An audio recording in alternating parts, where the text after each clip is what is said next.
Indigenous Voice। नमस्कार। सूचना, जानकारी र मनोरञ्जनको त्रिवेणी इन्डिजिनियस टेलिभिजनको समाचारमूलक कार्यक्रम इन्डिजिनियस भोइसमा तपाईँलाई स्वागत छ। साथमा छु म जगतदोङ। स्वतन्त्र सामाजिक सञ्चार संस्था इन्डिजिनियस मिडिया फाउन्डेसनले उत्पादन गरेको यो समाचारमूलक प्रस्तुति इन्डिजिनियस भोइस कार्यक्रम हो। यस कार्यक्रम मार्फत केही विश्लेषणात्मक सामाजिक सन्दर्भ र ताजा जानकारीहरू प्रस्तुत गर्दै आएका छौँ। यस क्रममा आजको कार्यक्रममा इस्वी सम्वत 2021 को सुरुवातसँगै आदिवासीका विभिन्न पर्वहरू मनाइँदै तमु लोसार र किराँत राई तथा लिम्बुहरूको उधौली उभौली सम्पन्न। राजधानीमा 17औं ज्यापु दिवस मनाइयो। महिला विरुद्ध हुने सबै प्रकारका भेदभाव विरुद्धको महासन्धि सिडाको अर्थपूर्ण कार्यान्वयन गराउन आदिवासी महिलाको विशेष चासो। राजधानीमा सरकारवालाहरूसँग अन्तर्क्रिया सम्पन्न।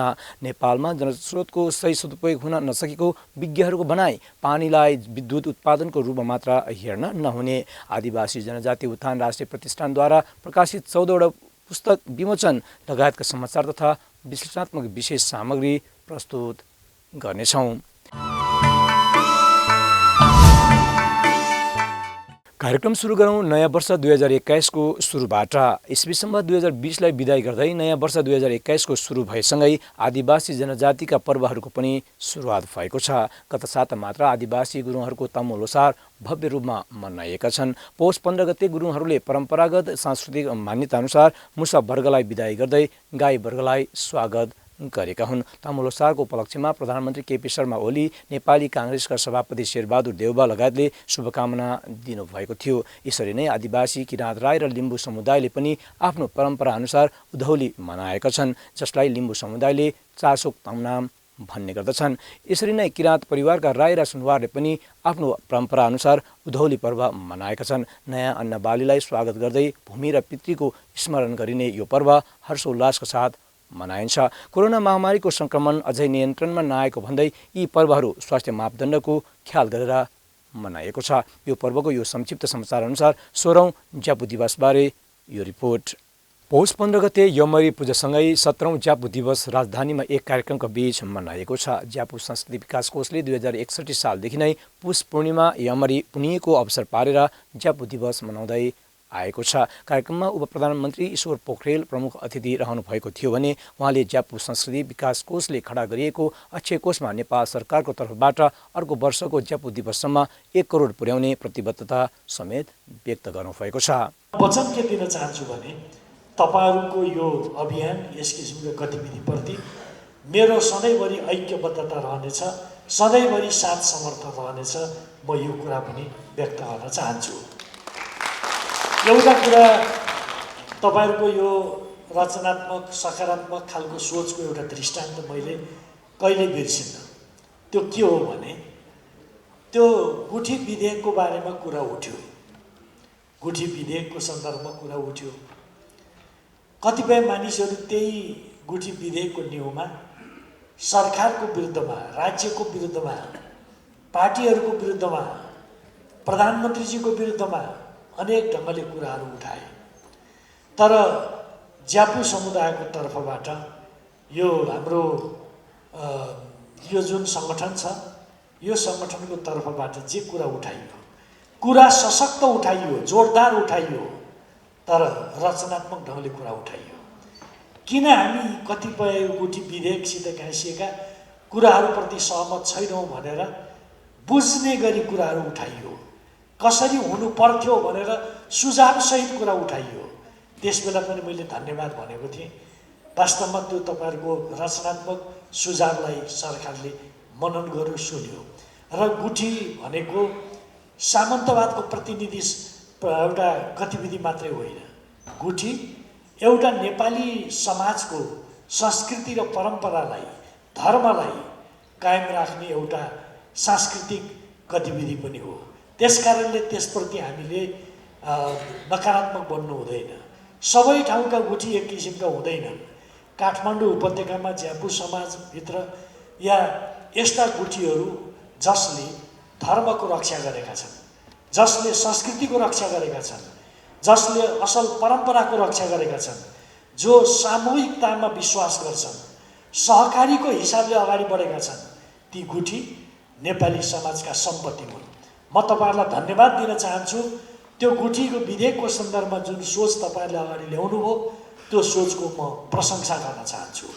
तपाईँहरूले जे कुरा अगाडि बढाउनुभयो ती मनन योग्य छन्, ती चिजहरूको रक्षा गर्नुपर्छ। म यसको पक्षमा दृढतापूर्वक उभिएको छु र नेपाल सरकारले त्यसलाई सुनेको छ। म तपाईँहरूलाई यो जानकारी पनि गराउन चाहन्छु। कार्यक्रममा शिक्षा विज्ञान तथा प्रविधि मन्त्री कृष्णगोपाल श्रेष्ठले ज्यापु संस्कृति विकास कोषका संस्थापक सक्रमान ढङ्गोललाई सम्झँदै आफ्नो संस्कृतिको सधैँ बचाउ गर्दै अघि बढ्नुपर्ने भनाइ राख्नुभयो। 60 लाख रुपियाँ जम्मा गरिसकेको स्थिति यहाँ प्रस्तुत भइसकेको छ। तपाईँहरूको चाहनामा अर्को 40 लाख जम्मा गर्न पायो भने 1 करोड हुन्छ। 1 करोडलाई चाहिँ हामीले अक्षय कोषमा राख्न सक्यो भने हरेक वर्ष ज्यापु दिवस त्यसको ब्याजबाट भव्य रूपमा हामीले मनाउन सकिन्छ भन्ने तपाईँहरूको चाहना र इच्छा रहेको छ। यो तपाईँहरूको चाहना र इच्छाप्रति सरकारको चाहिने सोचाइ सकारात्मक छ। मैले भने नि सरकारको सोचाइ सकारात्मक छ। अब यसमा कसरी अगाडि बढ्नु पर्ला, तपाईँ हामी सबै सरसल्लाह गरेर अगाडि बढ्ने नै छौँ। स्थानीय सरकारका प्रमुख उपप्रमुख नै यही हुनुहुन्छ। देशमा 3 तहको सरकार छ, सङ्घ प्रदेश र स्थानीय तह। स्थानीय सरकारका प्रमुख, महानगरपालिकाका मेयर यहाँ हुनुहुन्छ, उपमेयर पनि हुनुहुन्छ। उहाँ आफै पनि दिलदार र दानवीर हुनुहुन्छ। मङ्काखलाको भवन बनाउन जब जमिन प्राप्त गर्यो, मङ्काखलाको भवन मात्रै होइन, सबै बिहार मनी तो चोक टोल सबै मठ मन्दिर देव देवालय सारा चिज निर्माणको अभियानका नायकको रूपमा अगाडि बढिरहनु भएको छ। अब त्यस्तै यहाँको कला संस्कृति इन्द्रजात्रादेखि लिएर कुमारीको चाहिने मासिक पारिश्रमिकदेखि लिएर कुमारीको हेरचाह गर्ने गणेश भैरवदेखि लिएर सबैको चाहिँ आवश्यक व्यवस्थापन गरिसकेको स्थिति छ भने हाम्रो मेयर साहब र उपमेयर साहब यहीँ हुनुहुन्छ। अघि पनि मैले तपाईँले देखिरहनु भएको छ, अलिअलि कानी खुसी गर्न भ्याएको छु। उहाँ पनि सकारात्मक हुनुहुन्छ। यसपालि यो 2077 सालको ज्यापु 17औं ज्यापु दिवसको सन्दर्भलाई पारेर सकिन्छ भने यसैपालि 1 करोडको अक्षय कोषको चाहिँ तयार गर्न सक्यो भने हामी सबैको लागि पछिको लागि सजिलो हुन्छ। यसै क्रममा काठमाडौँ महानगरपालिकाका प्रमुख विद्यासुन्दर साक्यले काठमाडौँ महानगरपालिकाका मूर्त सम्पदाको संरक्षणमा महानगर अग्रसर रहेको बताउँदै सम्पदा संस्कृतिको जगेर्ना गर्नुपर्नेमा जोड दिनुभयो। काठमाडौँ महानगरपालिका सबभन्दा नजिकको सरकार, हामी गुरुलाई सम्मान गर्छौँ भनेर बोलेका थियौँ। सुरुमा बोल्दा हाम्रो ज्यापु समुदाय मात्र बोलेका थियौँ, तर काठमाडौँ महानगरपालिकाले हेर्दाखेरि त्यो कुनै पनि समुदाय छुटाउनु भएन। अरू पनि बाजाहरू छन्। परम्परागत रूपमा काठमाडौँमा जति पनि बाजा चलिरहेका छन् सबैलाई हामी सम्मान गर्छौँ, समान रूपमा सम्मान गर्छौँ। ठुलो सानो भन्दैनौँ, जातीय रूपमा विभेद गर्दैनौँ, सबैलाई सम्मान गर्छौँ भनेर काठमाडौँ महानगरपालिकाले 3 वर्ष अगाडिदेखि 25,000ले प्रत्येक वर्ष महानगर दिवसको उपलक्ष्यमा सम्मान गरेका थियौँ भने यस वर्ष 2 वर्षपछि अलिकति बढाएर 30,000 हामीले गरेका छौँ। अब बिस्तारै यो बढ्दै जान्छ, घट्दैन। यसमा पनि तपाईँहरू ढोकाउनुहोस्। एकचोटि हामीले दिइसकेपछि यो घट्दैन, बिस्तारै बढ्दै जान्छ। गुरुलाई हामी सम्मान गर्छौँ। तर अहिले एउटा प्रस्ताव पनि आएको छ, बाजा गुरु सँगसँगै अरू गुरु पनि धेरैजना छन्। धेरै गुरुहरूलाई अरूलाई पनि गुरुलाई सम्मान गर्न पायो भने राम्रो हुन्छ भन्ने किसिमको छ। त्यो भएर तपाईँहरूसँगै छलफल गरेर सबै कुरा हामीलाई पनि थाहा छैन, तपाईँले दिएका राम्रो कुरालाई काठमाडौँ महानगरपालिकाले ग्रहण गरेर अगाडि बढ्ने हो। त्यो पनि तपाईँहरूसँगै छलफल गरेर हामी अगाडि बढ्छौँ। त्यो अनुसार आवश्यकता अनुसार गर्छौँ।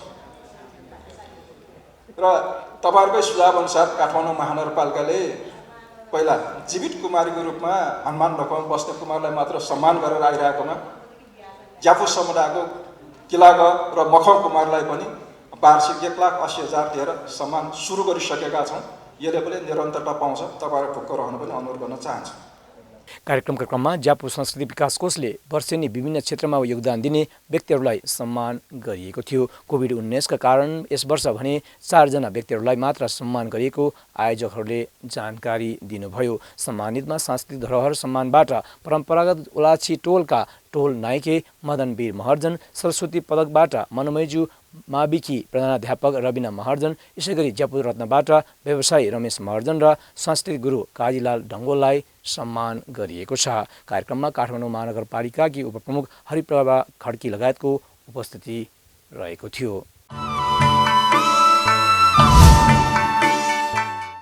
17औं ज्यापु दिवसको यो समाचारपछि महिला विरुद्ध हुने सबै प्रकारका भेदभाव विरुद्धको महासन्धि सिडाको अर्थपूर्ण कार्यान्वयन गराउने पहल सम्बन्धी यो अर्को समाचार। सहकर्मी तेज किराँतीको यो रिपोर्ट। महिलाहरू विरुद्ध हुने सबै प्रकारको भेदभाव उन्मूलन सम्बन्धी सिडाको अर्थपूर्ण कार्यान्वयनका विषयमा सरकारवालाहरूसँगको संवाद कार्यक्रम सम्पन्न भएको छ। राज्य पक्षले आदिवासी अधिकार सम्बन्धी संयुक्त राष्ट्र सङ्घीय घोषणापत्र र अन्तर्राष्ट्रिय श्रम सङ्गठन महासन्धि नम्बर 169 बमोजिम आदिवासीको विश्व सम्मेलनको परिणामपत्र बमोजिम सिडा कमिटीको सिफारिस कार्यान्वयन हुनुपर्ने सरकारवालाहरूको भनाइ थियो। आदिवासीहरूको सामूहिक अधिकारको सम्मान र यससँग सम्बन्धित कानुन र नीति कार्यक्रमहरू बन्नुपर्ने माग राखेका थिए। सिडा कमिटीले 30 धारा रहेको निष्कर्ष सुझाव 71औं सत्रमा संयुक्त राष्ट्र सङ्घ उच्च आयुक्त कार्यालयले नेपाल सरकारलाई दिएको थियो। कार्यक्रम राष्ट्रिय आदिवासी जनजाति महिला महासङ्घ, राष्ट्रिय आदिवासी जनजाति महिला मञ्चको संयुक्त आयोजनामा भएको थियो। राष्ट्रिय आदिवासी जनजाति महिला मञ्चका उपाध्यक्ष ईश्वरकान्ति भट्टजनको अध्यक्षतामा भएको कार्यक्रममा प्रमुख अतिथिका रूपमा राष्ट्रिय योजना आयोगका सदस्य डाक्टर उषा झा हुनुहुन्थ्यो। कार्यक्रममा सिडाको अर्थपूर्ण कार्यान्वयनको विषयमा विभिन्न सम्बन्धित सरकारी र गैर सरकारी सङ्घ संस्थाबीच संवाद तथा अन्तर्क्रिया गरिएको थियो। कार्यक्रमका क्रममा आदिवासी जनजाति महिला मञ्चका उपाध्यक्ष ईश्वरकान्ति भट्टचन्दले कार्यपत्र प्रस्तुत गर्नुभएको थियो। 4140 को एमा चाहिँ के भनेछ भने संविधानमा आदिवासी महिलाको अधिकारको पहिचानमा कमी र आदिवासीको आत्मनिर्णयको अधिकार पहिचानको आधारभूत कमी भएको कारणले हामीले बुझाएकोमा हैन र अहिले अनि उहाँहरूको सुझाव के छ भने 41 को कमा चाहिँ नेपाल सरकारलाई चाहिँ संविधान नै संशोधन गर्नुपर्छ भनेर amend the constitution to explicitly recognize the rights of indigenous women, in particular their right to self-determination in line with United Nations Declaration on the Rights of Indigenous Peoples भनेर आदिवासी महिलाहरूको आत्मनिर्णयको अधिकारलाई संयुक्त राष्ट्र सङ्घीय आदिवासीहरूको अधिकार सम्बन्धी घोषणापत्र अनुसार संविधान संशोधन गर भनेर भन्नुभएको छ र सबभन्दा महत्त्वपूर्ण यही बुँदालाई सरकारले संशोधन गर्यो वा फेरि रिराइट गर्यो संविधान भने हामीलाई त्यो 14 वटा त स्वत रूपमा हामीलाई उपलब्ध हुन्छ। त्यसकारणले गर्दा हामीलाई अब यो 1 देखि 53 वटामा दलित महिलाहरूका सवालहरू, मधेसी महिलाका, एलजीबीटीआईका, किशोरीहरूका, ज्येष्ठ नागरिकहरूका पनि सम्बोधन छ। तर हामी आदिवासी अर्गनाइजेसन, राष्ट्रिय आदिवासी महिला महासङ्घ, महिला मञ्च अनि निडवान हैन, आदिवासी महिला अपाङ्ग महिला सङ्घ अनि आदिवासी महिलाको कानुनी सचेतना समूह, हामी 4 वटा कन्सोर्टियमले चाहिँ 2011 मा बुझाएको हैन र त्यसमा पनि महिला महासङ्घसँग आबद्ध 43 वटा जातीय सङ्गठनले सहमति लिएर हामीले बुझाएका हौं हैन।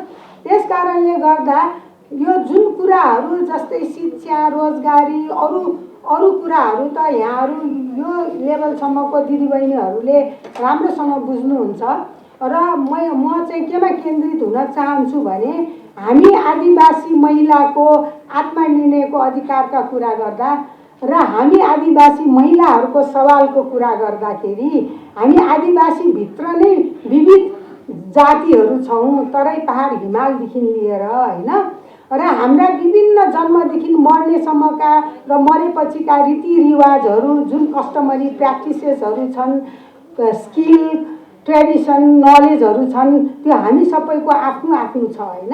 सोही क्रममा महिला आयोगका उपसचिव मीरा शेरचनले निष्कर्ष सुझावका विषयमा सरकारले के पहल गरिरहेको छ भन्ने विषयमा जानकारी गर्नुभएको थियो। एनडब्ल्युसीमा चाहिँ हामीले एथनिसिटी जति पनि हामीमा उजुरी पर्छ हैन, एनडब्ल्युसीको 1145 खबर गरौँ 1145 भन्ने निःशुल्क हेल्पलाइनको सेवा 24 घण्टा त्यो सेवा चाहिँ उपलब्ध छ। त्यो सेवामा चाहिँ उहाँहरूले फोन गरिसकेपछि हाम्रो सीएमएस सिस्टम नै डेभलप गरेका छौँ। त्यसमा जात जाति सबै खुलिन्छ अनि उमेर पनि खुलिन्छ हैन। त्यसकारणले चाहिँ हामीसँग भएको डाटा चाहिँ एकदम डिसएग्रिगेट छ र अहिले हामीले यो 2020 देखि नै हामीले चाहिँ अपङ्गता भएका महिलाहरूको पनि कुन 4 किसिमको अपङ्गतालाई चाहिँ हामीले त्यो पनि वर्गीकृत गरेका छौँ हैन। त्यसकारणले चाहिँ राष्ट्रिय महिला आयोगले चाहिँ डाटाहरू चाहिँ एकदम डिसएग्रिगेटेड डाटा कुन अझ एजुकेसनल लेभल एज ग्रुप होइन कुन प्रदेश सबै कुरा चाहिँ हामीले छुट्याएर चाहिँ हाम्रो डाटाहरू चाहिँ निकाल्ने गरेका छन्। तपाईँहरूले हाम्रो वेबसाइटमा हेर्नु त्यो कुराहरू पनि तपाईँले पत्ता लगाउन सक्नुहुन्छ। र विशेष गरी अहिले राष्ट्रिय महिला आयोगले चाहिँ राष्ट्रिय महिला आयोगले पनि रिपोर्टहरू पेस गर्छ सिडोसमा।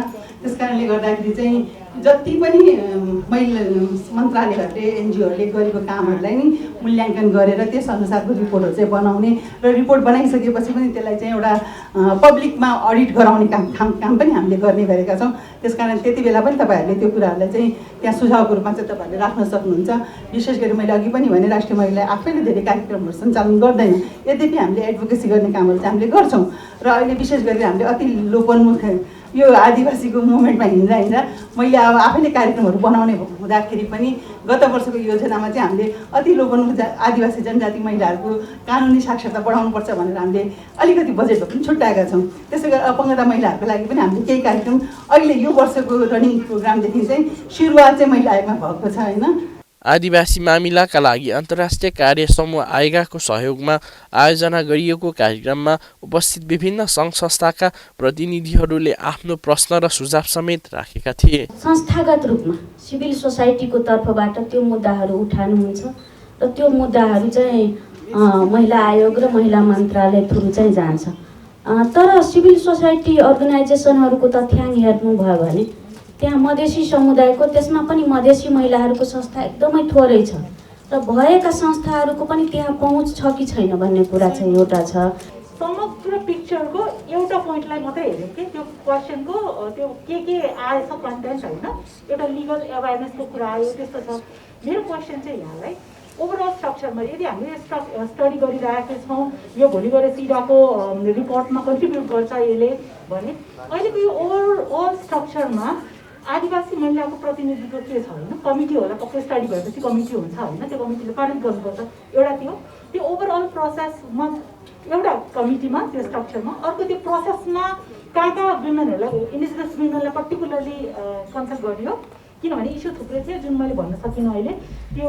तर मलाई चाहिँ के लाग्छ भने यसरी हुन त आफ्नो जातले डिफेन्स गर्ने कुराहरूकै भयो होइन, तर त्यो प्यारामिटर्सहरू सेट गर्दाखेरि काठमाडौँको नेवारलाई लियो कि सर्लाहीको नेवारलाई लियो होइन, त्यो चाहिँ मेजर हुन आउँछ होला। र आदिवासी समुदायभित्र पनि नेवार जाति भएपछि नेवार चाहिँ उन्नत जात हो, यिनीहरूलाई केही चाहिँदैन भनेर चाहिँ जहिले पनि नेवारलाई चाहिँ साइडमा राख्ने गरिएको छ। तर म चाहिँ नेवारै संस्था त्यो पनि नेवार महिलाको लागि काम गरिरहेको भएर मलाई थाहा छ न्युरोडमा बस्ने नेवार महिलालाई एउटा सामान्य रूपमा बहुविवाहको अर्थ समेत थाहा नभएका महिलाहरू पनि रहेछन् हामीले काम गर्दाखेरि थाहा भएको। त्यसैले यो जात वाइज चाहिँ नहुँदो रहेछ कि जात वाइजमा हुन्छ नि एक दुईजनालाई लिएर प्यारामिटर सेट गर्दाखेरि चाहिँ त्यसले चाहिँ धेरै कुराहरूमा असर पार्ने रहेछ। भव्य सभ्य साथ चाहिँ भएको थियो, हामी पनि यसमा चाहिँ सहभागी भएका थियौँ। अनि जुन किसिमबाट त्यहाँको उहाँले भन्नुभएको थियो यस्तो राम्रोसँगले काम हुन्छ भनेर, तर त्यो चाहिँ पाइएन कि। एकचोटि म आफैले पनि त्यहाँ फोन गरेँ, फोन गर्दाखेरि कस्तो भयो भने जो आउनु भएको थियो उहाँले जसले फोन उठाउनुभयो उहाँले के भन्नुभयो नि म चाहिँ यहाँ भर्खर आएको मलाई त्यति राम्रोसँगले थाहा छैन भनेर उहाँले चाहिँ पर्सनल नम्बरहरू दिनुभयो र अर्को एक्सटेन्सन नम्बरहरू दिनुभयो कि किनभने चाहिँ यसबाट त्यसरी त्यो अर्को नम्बरहरू दिन मिल्दैन। उहाँ त जति बेला पनि त्यो ठाउँमा बस्ने मान्छे चाहिँ एक्सपिरियन्स भएको सबै कुरा थाहा भएको मान्छेहरू त्यहाँ हुनु पऱ्यो नि होइन, तर त्यसरी चाहिँ फोनहरू चाहिँ अर्कोलाई पास गर्ने खालको चाहिँ त्यस्तो पनि भएको थियो। त्यो भएर यसले गर्दाखेरि यो चाहिँ 2-3 महिना अगाडि अनि 2-3 महिना अगाडि हो र 2-3 महिना अलिक अगाडि होला जस्तो 4-5 महिना भयो कि क्या हो त्यस्तो जे होस् एक्ज्याक्टली त्यो मलाई टाइम थाहा भएन, तर मलाई त्यो खालको एक्सपिरियन्स भएको थियो। यो अर्थपूर्ण र कार्यान्वयनको स्थिति कहाँ छ भनेर चाहिँ हामीलाई पनि सोधिरहेछौँ। मैले यहाँहरूलाई ड्यासमा बसेकोहरूलाई पनि सोध्न चाहेँ होइन, किन भनेर भन्दाखेरि हामीले त्यो अनुभूति नै गर्दैनौँ कि एउटा आदिवासी महिला भएको कारणले एउटा अपाङ्गता भएको महिलाको कारणले काठमाडौँको केन्द्रमा बसेर सिडाले के कुराहरू भनेको छ भन्ने कुरा थाहा भएको महिलालाई होइन, यो कोठाबाट बाहिर जानुभयो भने सिडा भनेको के हो होइन, खाने तरुलको नाम हो कि भन्ने सोध्छन् हामीलाई। हेर्नुहोस् स्थिति यस्तो छ। अब हाम्रो विडम्बना नै भन्नुपर्छ 2018मा हामीले जुन नागरिक समाजबाट सरकारको तर्फबाट सिडोमा चाहिँ यो हामीले आफ्ना स्याडो रिपोर्टहरू सरकारको तर्फबाट प्रतिवेदनहरू पेश भयो, त्यसको बावजुद जुन रिकमेन्डेसनहरू आयो त्यो रिकमेन्डेसनलाई चाहिँ कार्यान्वयन गर्नुको लागि अहिले पनि हामीले लाउन नि यो कार्यान्वयन गर, यो रिकमेन्डेसन छ भनेर घटकाइरहनु पर्ने हाम्रो बाध्यता र दुःखको कुरा के। यो त सरकारले स्वतः सरकारले चाहिँ यो रिकमेन्डेसन आएको छ, यो रिकमेन्डेसन कार्यान्वयन गर्नुको लागि तपाईँहरूसँग सरकारले कसरी गर्ने भनेर उहाँहरूको अग्रसरता हुनुपर्नेमा हामीले चाहिँ बारम्बार सरकारलाई घचघचाइरहेको छौँ। यो रिकमेन्डेसन छ होइन, यो रिकमेन्डेसनलाई कार्यान्वयन गर भनेर चाहिँ हामीले गराइरहेछौँ। तर हाम्रो भूमिका दोहोरो छ। हामीले एकातिर अघि साथीहरूले भनिरहनु भएको छ कतिपय अवस्थामा चाहिँ सबै महिलाहरू चाहिँ लाई चाहिँ यो सिडोको बारेमा जानकारी छैन भने हामीले यो जानकारी पनि गराइरहेका छौँ। यो सरकारको पनि दायित्व थियो, त्यो हुन सकेको छैन भने अर्कोतिर चाहिँ हामीले सरकारलाई पनि घचघचाइरहनु पर्ने बाध्यता छ। कार्यक्रमका क्रममा राष्ट्रिय योजना आयोगकी सदस्य उषा जहाले बनाइएको योजनाहरूलाई जबसम्म लक्षित समुदायसम्म पुर्याउन सकिँदैन तबसम्म योजना र सुझावको औचित्य नरहने बताउनुभयो। अहिले राष्ट्रिय योजना आयोगले चाहिँ बेसिकली एसडिजीका जुन नीतिहरू छ त्यो नीतिहरूलाई चाहिँ उसले इन्टर्नलाइज गरेको छ। राष्ट्रिय योजना आयोगले सस्टेनेबल डेभलपमेन्ट गोल्सलाई जसले चाहिँ हरेक किसिमको कुराहरूलाई छोएको छ। 17वटा गोलमा चाहिँ कुनै पनि गोलले महिलाले छुटाएको छैन, महिलाभित्रको पनि डाइभर्सिटीलाई छुटाएको छैन। हामी सबै गर्न सक्यौँ भने हामी सबै डाइभर्सिफाइड पपुलेसन त्यहाँ टार्गेटेड पनि हुन्छ र हामी इङ्गेज पनि हुन्छौँ। तर महिला यो अहिले बेसिकली हामीले सस्टेनेबल डेभलपमेन्ट गोलमा पार्टनरसिप अप्रोचलाई चाहिँ एकदम धेरै प्रमोट गरेका छौँ र हरेक कुरामा राष्ट्रिय योजना आयोगले अहिले हालसालै कुनै पनि कार्यक्रम गर्ने बेलामा पार्टनरसिप अप्रोचमै गर्छ। उसले सिभिल सोसाइटीलाई यो राज्यको अङ्ग छैन भनेर सोचेको छैन, उसले सिभिल सोसाइटी सरकारको पूरक हो भनेर एकदम स्ट्रङली बिलिभ पनि गर्छ र सिभिल सोसाइटीलाई अगाडि राखेरै सबै कामहरू गर्छ। योभन्दा पहिला पनि हामीले जुन बिएनआर रिपोर्ट बुझायौँ त्यो रिपोर्टमा पनि हामीले सबै सिभिल सोसाइटीलाई अगाडि राखेर कुनै पर्टिकुलर तपाईँहरू छुट्नु भएको छ होला भन्ने म क्षमा प्रार्थी छु त्यसको लागि। तर मोस्टली चाहिँ कन्सल्टेसन कोअर्डिनेसनको प्रक्रिया चाहिँ अहिले अलिक बढेको छ र 15औँ योजना बनाउने क्रममा वाइडर कन्सल्टेसन्सहरू भएको थियो। अब पर्फेक्सन हुँदैन, पर्फेक्सन कहीँ पनि हुँदैन, त्यहाँ पनि पर्फेक्सन भएन होला। मैले हिजोको कम्पेरिजनमा आजको मात्रै कुरा गरिरहेको छु, भोलि अझ बाटो धेरै लामो बाँकी छ जहाँनिर हामीले यो प्रोसेस कम्प्लिट गर्नुपर्ने हुन्छ। त्यसले गर्दा 100% पर्फेक्सन थिएन होला, सबैलाई हामीले सबैलाई समावेश गर्न सकेनौँ होला। तर पनि कोअर्डिनेसनको प्रक्रिया चाहिँ एउटा मैले जानकारी गराउन खोजेको कोअर्डिनेसन प्रक्रिया कन्सल्टेसनको प्रक्रिया राष्ट्रिय योजना आयोगभित्र मैले लास्ट 28 मन्थ्समा एक्सपिरियन्स गरेको कुनै पनि प्लानिङ गर्ने बेलामा कुनै पनि रिपोर्ट सबमिसन गर्ने बेलामा कुनै पनि किसिमले हामीले केही प्रस्तुतिकरण गर्नु छ भने सिभिल सोसाइटीलाई छोडेर गएको छैनौँ। त्यसले गर्दा सबभन्दा पहिला त मैले के भन्छु भने तपाईँहरूको यो जुन एउटा संस्था छ यो संस्था आफैमा धेरै ठुलो छ, यो संस्थाको अस्तित्व छ, यो संस्थाको अस्तित्व तपाईँहरूले राखेकोले तपाईँहरूलाई म धेरै धेरै बधाई दिन चाहन्छु। महिलाहरू विरुद्ध हुने सबै प्रकारको भेदभाव उन्मूलन सम्बन्धी महासन्धि सिडलाई नेपालले 2048 वैशाखमा अनुमोदन गरेको थियो। यसको सफल कार्यान्वयन नै आदिवासी महिलाहरूको प्रमुख माग हो। यसमा सरकारको ध्यान जान अति आवश्यक छ। इन्डिजिनियस टेलिभिजनका लागि भिडियो रिपोर्ट सहित तेज किराँती, काठमाडौँ। आदिवासी जनजाति उत्थान राष्ट्रिय प्रतिष्ठानबाट प्रकाशित एक कार्यक्रमका बीच 14वटा पुस्तकको विमोचन गरिएको छ। आदिवासीहरूको भाषा, संस्कृति, वेशभूषा, धर्म र परम्पराको बचाव गर्ने उद्देश्यले मातृभाषामा लेखिएको ती पुस्तक प्रकाशन गरिएको प्रतिष्ठानका उपाध्यक्ष कुकुल घरती मगरले बताउनुभयो। के चाहिँ नेपालका आदिवासी जनजातिहरूलाई दिएको चिज के हो भने जस्तो आदिवासी जनजातिहरूले हाम्रो भाषा के हो, संस्कृति के हो, हाम्रो परम्परा के हो, होइन, हामी कहाँबाट आएका थियौँ, हाम्रो ठाठलो के हो, हाम्रो ओरिजिन के हो, हामी को हौँ भन्ने सन्दर्भमा यसबाट चाहिँ तपाईँको चाहिँ ज्ञान पाउने, यसबाट चाहिँ तपाईँको चाहिँ लाभान्वित हुने यो खालको चाहिँ एउटा वातावरण हामीले निर्माण गरेका छौँ। प्रतिष्ठानले यस खालको वातावरण निर्माण गरेको छ भन्ने अर्थमा यहाँहरूले बुझ्नुपर्छ भन्ने लाग्छ मलाई। र वास्तवमा अब अहिले हामीले जे गर्दैछौँ त्यो पर्याप्त छ त भन्ने सन्दर्भमा पूर्ववक्ता साथीहरूले भने जस्तै पर्याप्त छैन, होइन। यसलाई अझै हामीले व्यवस्थित गर्न जरुरी छ र यसका कतिपय सन्दर्भमा जस्तो अघि पूर्ववक्ता साथीले भने जस्तै जस्तो थिम नै ठ्याक्कै तपाईँले यो विषयमा है तपाईँको जे विषयमा एक्सपर्टिजम छ त्यसका आधारमा तपाईँले चाहिँ यो थिममा तपाईँले गर्नु पर्यो भनेर अलिकति क्वालिटीयुक्त चाहिँ तपाईँको चाहिँ पुस्तक प्रकाशन गर्ने हो कि रिसर्च गर्ने हो कि भन्ने ढङ्गले साथीहरूले चाहिँ सुझाव दिनुभएको छ। र त्यो कुरालाई हृदयङ्गम गर्दै त्यो कुरालाई मनन गर्दै अब अस्ति साथीको विषय पनि कुराकानी भएको छ। अब प्रतिष्ठानको सोच के छ भन्दाखेरि अब हामीले पोलिसीमा विमोचन भएका पुस्तकहरूमा आङ्ग्या लामाको परम्परागत मुगल जातिको विवाहमा जन्तीहरूले गाउने गीत, गणेश कुमारले लेख्नु भएको कुमाल समाजमा पाइने मिथक किम्वदन्ती र लोककथा, दलसिंह राजवंशीद्वारा लिखित राजवंशी व्याकरण, टेकबहादुर पुङ्गी तमुद्वारा लिखित तमु भाषाको शब्द सङ्ग्रह, डाक्टर कुन्साङ लामाले लेख्नु भएको आदिवासी जनजातिहरूको अधिकार र नेपालको सन्दर्भ, आङलामी शेर्पाले लेख्नु भएको Losar festival celebrated by Sherpa, सुसन राईद्वारा लिखित रामीपाङ मिचियो मिनमा बान्तावा राई भाषाको कवितामाथि समालोचना, प्रकाश हरि क्याम्प राईले लेख्नु भएको च्याङमा खबम्बुले राई भाषाको कविता सङ्ग्रह, गगन बहादुर राईले लेख्नु भएको ब्राह्मलाम पुस्तक, शिवारी राईले लेख्नु भएको चामलिङ मामला गीत सङ्ग्रह, डगौरा थारूको वर्ण निर्धारण र हरिजन छन्त्यालले लेख्नु भएको छन्त्याल जातीय चिनारीसँगै अजाउरा प्रतिष्ठानका थुङ कविता सङ्गालो रहेका छन्। पुस्तक विमोचन कार्यक्रमका क्रममा बोल्नुहुँदै फोनिजका अध्यक्ष डण्ड गुरुङले आदिवासी जनजातिहरूमा आफ्नो इतिहासका कुराहरू लेख्य रूपमा नरहेको र पढ्ने लेख्ने कुरामा आदिवासीहरू पछि नै रहेको बताउनुहुँदै प्रतिष्ठानले आदिवासीका विषयमा लेखिएका पुस्तकहरू प्रकाशन गर्ने कार्य गरेकोमा आउने पुस्ताहरूमा इतिहास रच्ने बताउनुभयो। त्यो वास्तवमा त्यसको उपलब्धि कति भयो भनेर मापन गर्न सकिन्न, तर जति हामीले लेखेका छौँ, जति हामीले सङ्ग्रहहरू गरेका छौँ, यो चाहिँ एउटा इतिहासको कालखण्डमा एउटा यस्तो महत्त्वपूर्ण दस्तावेज गर्नेछ जुन दस्तावेजले वास्तवमा विभिन्न शोध खोज अनुसन्धान गर्ने काममा यसले महत्त्वपूर्ण भूमिका खेल्छ भन्ने मलाई लाग्छ। सामान्यतः हाम्रो भाषा, धर्म, संस्कृति, रीतिरिवाजका बारेमा वास्तवमा लेखिए इतिहासहरू अत्यन्त हाम्रो समुदायको कम छ। वास्तवमा अधिकांश कुराहरू छन् तर श्रुतिको भरमा हामीले बुझ्नुपर्ने खोज्नुपर्ने अवस्था छ।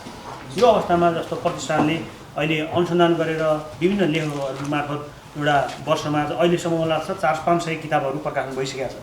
यो किताबले अहिले तत्कालका लागि पाठक, तत्कालका लागि यसको खोज अनुसन्धान र आवश्यकता र औचित्य कम होला, तर मलाई चाहिँ के लाग्छ भन्दाखेरि यो इतिहासमा एउटा ठुलो एउटा हाम्रो समुदायको विभिन्न धर्म, संस्कृति, रीतिरिवाज, एउटा विभिन्न संस्कार संस्कृतिले चाहिँ वास्तवमा हामीलाई चाहिँ पछाडि पारिरहेको छ। हाम्रो भाषा हराउने क्रममा छ, हाम्रो संस्कृति लोप हुने अवस्थामा छ।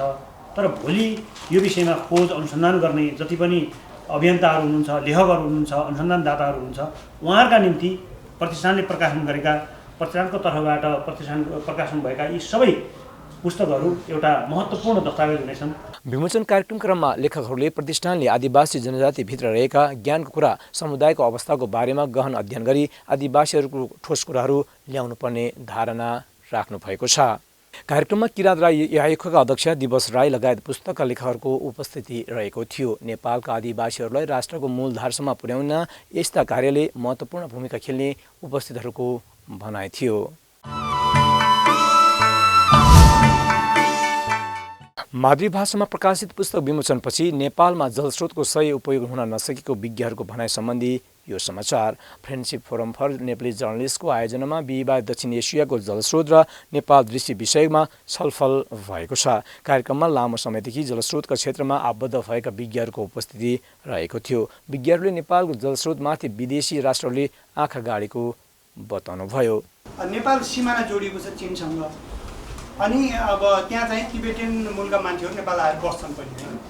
हामीले चाहिँ तिब्बतियन मूलका मान्छेहरूलाई हामीले चाहिँ यहाँ चाहिँ शरणार्थीको रूपमा बसेको सङ्ख्याहरू पनि छ। तर अब त्यो चाहिँ अहिले किन आएको भन्दाखेरि युनाइटेड स्टेट्स हाम्रो मित्र राष्ट्र अमेरिकाको मित्र राष्ट्र चीनसँग द्वन्द्व छ। यिनीहरूले अहिले चाहिँ अमेरिकाले उसलाई चाहिँ शत्रु राष्ट्र भन्छ कि प्रतिद्वन्दी भन्छ कि के भन्छ, तर चाहिँ उसले त्यससँग एउटा वैमनस्यता साँध्ने हिसाबले चाहिँ त्यो ऐन आएको छ। म एउटा डिप्लोमेसीको छोटो समय काम गरेको नाताले पनि मैले बुझ्दाखेरि चाहिँ त्यो Vienna convention on diplomatic protocol भन्छ, इन्टरनेसनल कन्भेन्सन छ त्यो सबै पार्टीमा हामी त्यो पार्टी हेर्दाखेरि त त्यस्ता ऐन चाहिँ जारी गर्ने अन्तर्राष्ट्रिय कानुन, अन्तर्राष्ट्रिय नियम कहीँ युएस संविधानसँग कहीँ चार्टर भए जस्तो मलाई लाग्दैन। त्यो त एकदम पावरफुलले अर्कोलाई जे गरे पनि हुन्छ भन्ने सिद्धान्तबाट आधारित छ जस्तो देखिन्छ त्यो हेर्दाखेरि। अब त्यो फेरि उनीहरूलाई लगाए गरे पनि हामी पनि त्यसबाट प्रभावित चाहिँ हुन्छौँ। अब उनीहरूको पो अमेरिकन हाम्रा मित्रहरूको पो त्यो चाहिँ चिन चाहिँ उनीहरूको प्रतिद्वन्दी भयो, दुश्मन भयो, त्यसकारण उनीहरूले त्यस्ता ऐन पास गर्ने, तिनीहरूलाई प्रयोग गर्ने अनि उनीहरूसँग लडाइँ झगडा गरिरहला। हाम्रो त चिन त मित्र राष्ट्र हो नि त, अनि उसको दुश्मन भयो भने हामी पनि दुश्मनै हुनुपर्छ चीनसँग। हामीले अमेरिकी मित्रहरूलाई भन्ने के हो भने तपाईँको दुश्मनी छ, तपाईँको छ भने तपाईँ आफै डिल गर्नुहोस्, हामीलाई किन तान्ने? Why should you brought in to the त्यो युआर ब्याटल। कार्यक्रमका क्रममा बोल्दै चीनका लागि नेपालका पूर्व राजदूत लीलामणि पौडेलले नेपालमा विदेशी राष्ट्रहरूको आँखा पर्नुको मुख्य कारण भनेको जलस्रोत रहेको बताउनुभयो। आफ्नो भूमि चाहिँ कुनै एउटा स्वार्थमा यो मानव अधिकार के भनेको छ, यो भनेको छ, हामी बोल्न पाउनुपर्छ भनेको छ, त्यो उनीहरू बोल्न पाउनुपर्छ होला। तर हामीले त्यसलाई चीनलाई मित्र राष्ट्र, हाम्रो मित्र राष्ट्र हो, अनि तिब्बत चाइनाको आन्तरिक मामला हो, यो हाम्रो नीति हो। अनि हाम्रो नीतिसँग बाज्ने कुराहरू चाहिँ हामीले कसैलाई पनि गर्न दिनुहुन्न, हामीले पनि गर्न हुँदैन, हामी पनि उठ्सिनु हुँदैन। त्यसको हामीलाई चाहिँ धेरै ठुलो नोक्सानी हुनसक्छ। हामीले नबुझी गऱ्यौँ भने चाहिँ हेर्नुहोस् अहिले अफगानिस्तानको हालत के छ। अहिले अब दिनदिनै मान्छेहरू मरेकै छन्। इराकको हालत के छ अहिले। त्यसकारण हामीले बुझ्नुपर्ने कुरा के हो भन्दाखेरि हामीले उहाँहरूलाई हामीले भन्ने चाहिँ हामीले चीनको विरुद्ध मात्र पनि होइन, अरू मुलुकको विरुद्ध पनि हामी नजाने। भारतको विरुद्ध कसैले यहाँ आएर काम गर्छ भने भारत त हाम्रो मित्र राष्ट्र हो। भारत विरोधी तपाईँले काम चाहिँ नगर्नुहोस्, तपाईँको छ भने आफ्नै मुलुकबाट गर्नुहोस् भनौँला। चीन विरोधी गर्छ भने पनि हामीले भन्ने कुरा त्यही हो। यसै क्रममा पूर्व जलस्रोत मन्त्री तथा जलस्रोत विज्ञ दीपक ग्यावालीले नेपालको पानी सही रूपमा सदुपयोग हुन नसकेको भनाइ राख्दै नेपाललाई विश्वकै जलस्रोतको दोस्रो धनी देश भन्नु गलत रहेको समेत बताउनुभयो। तपाईँ हाम्रो बिजुली अब के लोड सेडिङ हट्या भने मोदी कृपा हो र अलिकति उहाँहरू इपानवालाहरूले चाहिँ गरेकोमा लोड सेडिङ त्यसरी हट्या। तर इपानको बिजुली या हाम्रा निजीवालाहरूले गरेको बिजुली चाहिँ नि अहिले खेर गइरहेछ। विजयमान शेरचनलाई सोध्नुहोस्, अरूलाई सोध्नुहोस् होइन। आधा पनि चाहिँ नि अहिले ग्रिडमा पठाउन सकेका छैनन्, किनभने प्राधिकरणले कन्ट्र्याक्ट अनुसार काम गरेन। प्राधिकरणले निजी क्षेत्रलाई सौदाको व्यवहार गर्यो है, सामुदायिक विद्युतलाई पनि निजीको सौदाको व्यवहार गरे हुनाले यी फस्टाउन सकेका छैनन्। त्यसैले यो भारतबाट यसरी त्यो पनि महँगोमा उहाँहरूलाई दिएको दर रेटभन्दा पनि भारतलाई अहिले बढी दर रेटमा चाहिँ हामीले ल्याएको छौँ। र यसरी हामीले एग्रिमेन्ट गरेका छौँ त्यो ढलकुवार मुजफ्फरपुर रोड ल्याउने बिजुलीमा। हामीले बिजुली नलियो भने पनि चाहिँ अरबौँ तिर्नुपर्छ हरेक वर्ष। यो take or pay, care or pay भन्ने चाहिँ छन् नि यहाँ आजकल होइन। अरबौँ चाहिँ हामीले बिजुली नलियो। अब यस्तो एग्रिमेन्टहरू साइन गरेर राष्ट्रघाती नै भन्नु पऱ्यो। यो त आफ्नो चाहिँ खेर जान दिने, आफ्नो नेपालीले उत्पादन गरेको हाइड्रो पावर खेर जान दिने होइन। मोदी कृपा झारखण्डमा कवाडी भएर बसेको एउटा चाहिँ नि त्यो कोइलाको चाहिँ नि प्लान्ट त्यो बनाएर टाकटुक बनाएर नेपालीलाई बिजुली बेचेको महँगोमा त्यो ल्याएर अनि लोड सेडिङ हट्यो भनेर अनि तपाईँ हामी दङ्ग पर्ने। अनि त्यस्तो देशले दुख्न पाए कसले पाउँछ। अर्को जलस्रोत विशेषज्ञ रतन भण्डारीले जलस्रोतमा विश्वको दोस्रो धनी देश भनिए पनि नेपालका अधिकांश स्थानहरू ग्रामीण क्षेत्रमा पानीको समस्या, सिँचाइको समस्या रहेको हुँदा यसमा पानीको अव्यवस्थित रूपमा प्रयोग गर्न सरकारले सहयोग गर्नुपर्नेमा जोड दिनुभयो। इन्डियालाई बिजुली बेचेर हामी धनी हुनुपर्छ भन्ने त्यो कन्सेप्ट हाम्रो बीजारोपण भएर नीति निर्माण तहमा त्यसले गहिरो जडा गाडेर बस्यो। र अब हामी त्यो चिन्तनबाट बाहिर निस्किनै सक्दैनौँ, किनभने हामी खालि यो विगत 100 वर्ष भन्दा पछिको समयमा खास गरी पञ्चायत कालदेखि हामीले खालि भारतमा विद्युत निर्यात गर्ने र त्यसबाट हाइड्रो डलर आर्जन गरेर हामी धनी हुने त्यो सपना देख्दै गयो। र हामीले हाम्रा लागि विद्युत उत्पादन गर्नुपर्छ, हामीले पानीको बहुआयामिक उपयोगलाई हामीले प्रयोगमा ल्याउनुपर्छ भन्ने कन्सेप्टबाट हामीले न ऐन बनायौँ, न नियम बनायौँ, न नियमावली बनायौँ। हामीले बनाएका जलस्रोत ऐन र नियमावली हेर्नुहुन्छ भने त्यसमा प्रष्ट रूपमा के भनिएको छ भने प्रायोरिटीको हिसाबले जलविद्युतलाई चाहिँ चौथो स्थानमा राखेको छ। सुरुमा खानेपानी, त्यसपछि सिँचाइ, त्यसपछि पशुपालन र चौथोमा के अरे विद्युत उत्पादन गर्ने भनेको छ। तर व्यवहार त के छ भने अहिले हामीले हाइड्रो पावरलाई चाहिँ सबभन्दा माथि र त्यो त्यसपछि खानेपानी, सिँचाइ, अरू कुराहरूलाई चाहिँ हामीले तल राखेर त्यो किसिमले हामी अगाडि बढिरहेको अवस्था छ। हुनुपर्थ्यो के भने जसरी ऐनले निर्देशित गरेको हो, जसरी नियमावलीले निर्देशित गरेको त्यो किसिमले हामी अगाडि बढ्नु पर्थ्यो। त्यो किसिमले हामी अगाडि बढ्न सकिरहेको अवस्था छैन। यही सूचना तथा जानकारी सहित आजको इन्डिजिनियस भोइस कार्यक्रमको भिड मार्ने बेला भएको छ। तपाईँको सुविधाका लागि हाम्रा कार्यक्रमहरू युट्युबमा पनि अपलोड गर्ने गरेका छौँ। तपाईँले आफ्नो सुविधाअनुसार कार्यक्रम हेर्न सक्नुहुनेछ। इन्डिजिनियस भोइस कार्यक्रमलाई इन्डिजिनियस टेलिभिजनको वेब पेज www.indigenoustelevision.com मा पनि राखिएको छ। कार्यक्रम र कार्यक्रमका कुनै विषयवस्तुको विषयमा तपाईँको सुझाव वा टिप्पणी भएमा हामीलाई इमेलमा सम्पर्क गर्न सक्नुहुनेछ। हामीलाई सम्पर्क गर्ने इमेल ठेगाना हो indigenoustelevision@gmail.com। हामी आदिवासी राष्ट्रका मूलधार हौँ। हाम्रो सरकारमा हामीले नै खबरदारी गर्नुपर्छ। यही सन्देश र सूचनासहित आजको इन्डिजिनियस भोइसबाट हामी सबै बिदा चाहन्छौँ। तपाईँको यो साता सुखद रहोस्। नमस्कार।